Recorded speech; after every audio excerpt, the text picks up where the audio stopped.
Welcome to LiveBinder's quick tutorial, and I'm here to show you how to copy a tab to a new digital binder.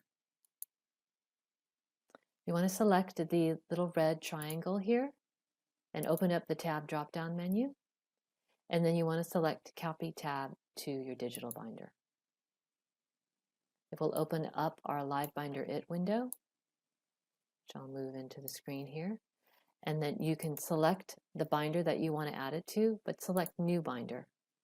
Then you would label your binder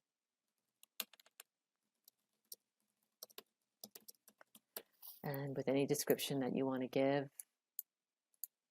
And then you can set the label for it. You can make it private copy disabled so they can't copy it, and you say add to binder. Then you can open up that binder and you'll see the one file in there, and that's how you copy a tab to a new digital binder.